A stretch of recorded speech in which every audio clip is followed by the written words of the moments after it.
Hi, my name is Lawrence Jake Selga. So today I'm gonna answer some interview questions.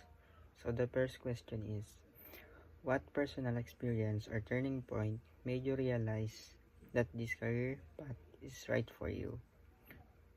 So I realized that the accountancy course path is right for me because I'm struggling, and I believe that if you're struggling, you're in the right path, and that's.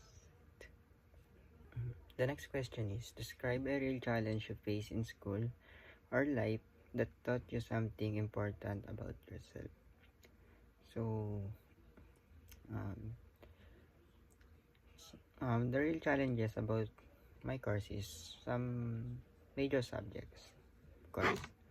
Um, some of the subject I struggle a lot because I'm a slow learner, but over time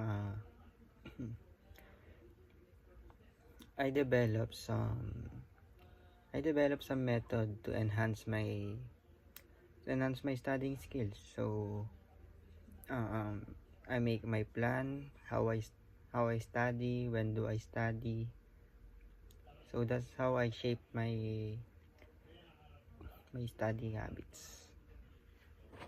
The next question is, what accomplishment are you most proud of, and why does it matter to you? The accomplishment that I'm most proud of is surviving on accountancy course, because everyone knows that accountancy is so hard, and I'm surviving it, and I'm trying to fight for my future. The last question is, how do you see this job helping you grow personally and professionally in the next few years?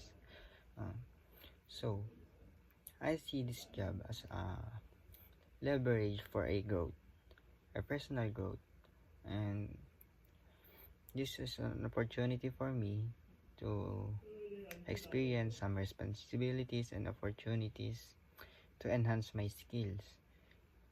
So I'm looking forward for this job. Thank you.